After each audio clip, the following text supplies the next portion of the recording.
भगवान महावीर के चरणों में शत वंदन नमन। आप सभी को मेरा सादर जय जिनेन्द्र।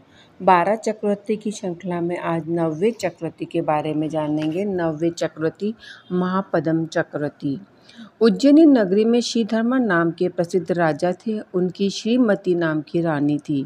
राजा के बलि, बृहस्पति, नमूची, प्रहलाद ऐसे 4 मंत्री थे। किसी समय 700 मुनियों सहित महामुनि अकंपनाचार्य उज्जैनी के बाहर उपवन में विराजमान हुए। महामुनि की वंदना के लिए लोग उमड़ पड़े। महल पर खड़े राजा ने मंत्रियों से पूछा कि ये लोग असमय ही कहाँ जा रहे हैं।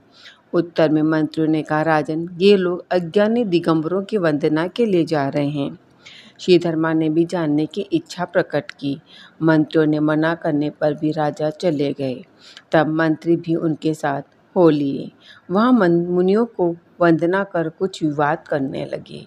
उस समय गुरु आज्ञा से सब मुनि मौन लेकर बैठे थे, इसलिए चारों मंत्री विवश होकर लौट आए।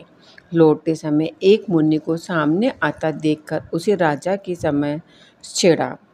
सब मंत्री मिथ्या मार्ग से मोहित तो थे ही, अतः शूद्र सागर नामक उक्त मुनिराज ने उन्हें वाद विवाद में जीत लिया। उस दिन रात्रि के समय उक्त मुनिराज प्रतिमा योग से वाद की उसी जगह पर विराजमान थे। मंत्री संग उस मुनिराज को मारने के लिए उद्धत हुए, किंतु वनदेव ने उन्हें किलित कर दिया। यह देख राजा ने उन्हें देश से निकाला दे दिया। उस समय हस्तिनापुर में महापद्म नाम के चक्रवर्ती रहते थे। महापद्म चक्रवर्ती किसी निमित्त से विरक्त हुए तो अपने बड़े पुत्र पद्म को राज्य देकर छोटे पुत्र विष्णु कुमार के साथ दीक्षा धारण कर ली। तपश्चरण करते हुए मुनि विष्णु कुमार अनेक रिद्धियों से भंडार हो गए। इधर उज्जैनी से निकले गए मंत्री राजा पद्म को प्रसन्न कर उनके मंत्री हो गए।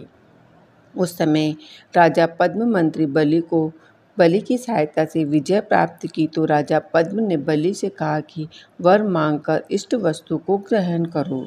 तब मंत्री बलि ने कहा, अभी आवश्यकता नहीं है, जब आवश्यकता होगी तब मांग लूँगा। किसी समय धीरे धीरे विहार करते हुए अकंपनाचार्य 700 मुनियों के साथ हस्तिनापुर आए और 4 माह का वर्षायोग धारण कर नगर के बाहर विराजमान हो गए। मंत्री बलि वहां से उन्हें हटाने का उपाय सोचने लगा। बलि ने राजा पद्म के पास आकर कहा कि राजन, आपने जो वर दिया था उसके फलस्वरूप 7 दिन का राज्य मुझे दिया जाए। राजा ने 7 दिन तक राज्य उसे सौंपकर अंतःपुर में रहने लगे। बलि ने राज्य सिंहासन पर आरूढ़ होकर अकंपनाचार्य आदि मुनियों पर उपद्रव करवाया। तब जिन शासन के स्नेही विष्णु कुमार मुनि राजा पद्म के पास आकर बोले कि हे पद्मराज, राज्य पाते ही तुमने यह क्या कर दिया? ऐसा कार्य तो कुवंशियों के ने भी कभी नहीं हुआ है। राजा पद्म ने कहा कि मैंने बलि को 7 दिन का राज्य दे रखा है, इसलिए इस विषय में मेरा अधिकार नहीं है। हे भगवान, आप ही इस उपसर्ग को दूर करने में समर्थ है। तब महामुनि विष्णु कुमार ब्राह्मण का रूप लेकर बलि के पास पहुँचे और बोले, महाभाग, तू दातारों में श्रेष्ठ है, इसलिए मुझे भी कुछ दे। उत्तर में बलि ने इच्छित वस्तु मांगने को कहा। तब ब्राह्मण वेशधारी मुनि ने कहा कि हे राजन, मैं अपने पैर से 3 डग धरती चाहता हूँ, तू यही मुझे दे दे।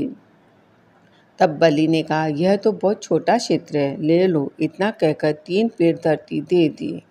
मुनि विष्णु कुमार ने अपने शरीर को इतना विशाल बना दिया कि एक पैर मेरू पर्वत पर रखा गया और दूसरा मानसोत्तर पर्वत पर रखा गया और तीसरा डग के लिए अवकाश न मिलने से वह आकाश में घूमता रहा। मुनियों द्वारा उन्हें शांत किया गया। स्वामी विष्णु कुमार ने घोर तपस्या कर कार्य कर्मों का क्षय कर केवली हुई और अंत में मोक्ष को प्राप्त हुई।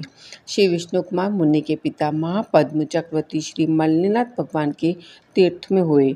मैंने आपको 9वें चक्रवर्ती के बारे में कुछ जानकारी दी। अगर इसमें कुछ गलत कहा हो तो आप मुझे क्षमा करें। तस्य मिच्छामि दुक्कडम। सादर जय जिनेन्द्र।